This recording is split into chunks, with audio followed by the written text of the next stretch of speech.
تم نماز پڑھتے ہو، دعائیں بھی کرتے ہو، مگر پھر بھی تمہارے دل کو سکون نہیں، پھر بھی تم پر مشکلات ہے، تمہارے حالات ٹھیک نہیں ہو رہے، تو ہوشیار ہو جاؤ، شاید تم ان 3 گناہوں میں مبتلا ہو جو دل سے سکون کو چھین لیتے ہیں اور تمہیں اللہ رب العزت سے دور کر رہے ہیں، جن سے بچنا تمہارے لیے انتہائی ضروری ہے۔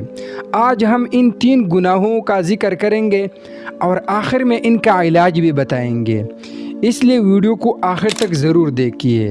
نماز کے باوجود بھی سکونی کیوں؟ ہم نماز بھی پڑھتے ہیں، قرآن کی تلاوت بھی کرتے ہیں اور دعائیں بھی مانگتے ہیں، لیکن دل کا بوجھ پھر بھی نہیں اترتا، سکون پھر بھی نہیں ملتا، مشکلات پھر بھی ختم نہیں ہو رہی، ہمارے حالات پھر بھی بہتر نہیں ہوتی۔ تو آخر ایسا کیوں؟ یہ سوال صرف تمہارا نہیں، ہر اس شخص کا ہے جو سچ میں رب سے جڑنا چاہتا ہے۔ لیکن ہم ایک بات بھول جاتے ہیں، عبادت صرف عمل سے نہیں، دل کے حال سے بھی قبول ہوتی ہے، اور جب دل کسی چھپے گناہ سے کالا ہو تو وہ سجدے میں بھی چین نہیں پاتا۔ آج ہم انہی 3 خطرناک گناہوں کی بات کریں گے جو انسان کو ظاہر میں نیک اور باطن میں بے سکون بنا دیتے ہیں اور دل کا نور چھین لیتے ہیں، اور ہم میں سے اکثر لوگ ان گناہوں میں مبتلا ہے۔ پہلا گناہ، دل میں حسد، بغض اور نفرت۔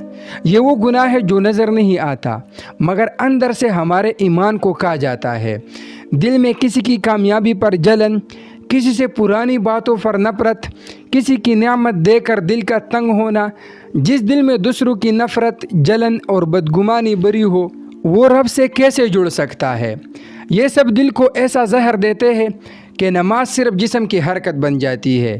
اللہ تعالیٰ نے فرمایا، میں اس دل میں نہیں اترتا جو میرے بندوں سے نفرت سے بھرا ہو۔ اب اس گناہ کا علاج ہم آپ کو بتاتے ہیں۔ ہر رات سونے سے پہلے دل سے ہر کسی کو معاف کرے، چاہے کسی نے آپ کے ساتھ برا کیا ہو یا اچھا کیا ہو، سب کو معاف کر کے سونا ہے، اور آخر میں یہ دعا ضرور پڑھنا ہے، اللہم لا تجعل فی قلوبنا غلا للذین آمنوا۔ دوسرا گناہ، چھپ کر گناہ کرنا اور نادم نہ ہونا، جیسے رات کو موبائل کا غلط استعمال تنہائی میں کرنا، کسی سے چھپ کر ناجائز باتیں کرنا، غیر اخلاقی مواد، فحاشی، بد نظری اور نیم برہنہ لڑکیوں کو دیکھنا، کسی کا دل توڑنا اور پھر یہ سمجھنا میں تو نماز پڑھتا ہوں سب ٹھیک ہو جائے گا۔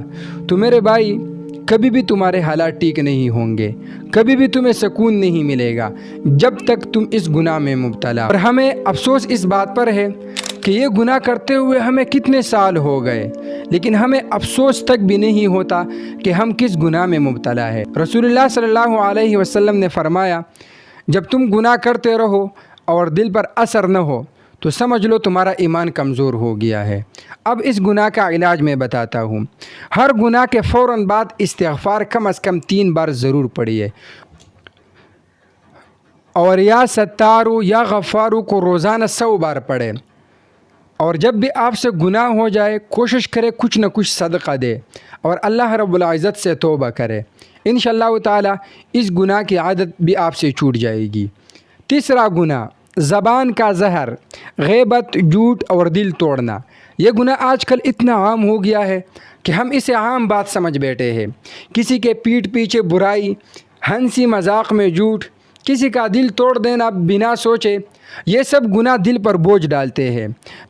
زبان کا ایک لفظ تمہیں اللہ رب العزت سے دور کر سکتا ہے۔ اب اس گناہ کا علاج بھی میں آپ کو بتاتا ہوں۔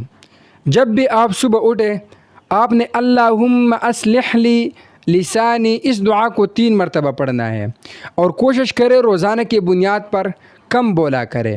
جب بھی آپ کوئی بات بولنے سے پہلے سوچے یہ بات جھوٹ تو نہیں۔ میرے بھائی اور بہنوں، نماز جسم کی عبادت ہے اور دل کا سکون صرف اسی کو ملتا ہے جو دل سے اللہ کے قریب ہو۔ ان 3 گناہوں سے توبہ کرو، دل کو صاف کرو، اور پھر دیکھو وہی نمازیں، وہی سجدے تمہیں رب کے اتنے قریب کر دے گا کہ آنکھوں میں نمی آئے گی اور دل کو سکون ملے گا۔ اب سوال یہ ہے کہ دل کو کیسے صاف کرے؟ اس کا طریقہ بھی میں بتاتا ہوں۔ ہر رات سونے سے پہلے ایک دعا ضرور مانگا کرے، اے اللہ میرے دل کو ہر حسد، کینہ اور غرور سے پاک کر دے، اور میرے عبادت کو سچائی اور اخلاص سے بھر دے۔ صبح کے وقت پھر سورۃ الحدید کی یہ آیات پڑھ کر دل پر پونک مارنا۔ یوم لا ینفع مال ولا بنون الا من اتی اللہ بقلب سلیم، جس کا ترجمہ یہ ہے اس دن کچھ کام نہ آئے گا سوائے اس کے جو پاک دل لے کر آئے۔ تو میرے بھائی اور بہنوں، اگر تم نماز کے باوجود بے چین ہو تو نماز چھوڑنے کی نہیں، دل سنوارنے کی ضرورت ہے۔ یہ ویڈیو تمہارے لیے ہے اور ان سب کے لیے جو اندر سے ٹوٹے ہوئے ہیں۔ اگر آپ نے ابھی تک ہمارا چینل سبسکرائب نہیں کیا تو ہمارا چینل حافظ جی اسلامک زون کو ضرور سبسکرائب کریں، جہاں آپ کو ملتے ہیں مجرب وظائف، روحانی نفسیاتی سکون، محبت، دھوکہ اور مایوسی کی ویڈیوز۔ اور کیا آپ کو نماز میں خیالات آتے ہیں یا نہیں؟ کمنٹ میں ضرور اپنا رائے دیجیے۔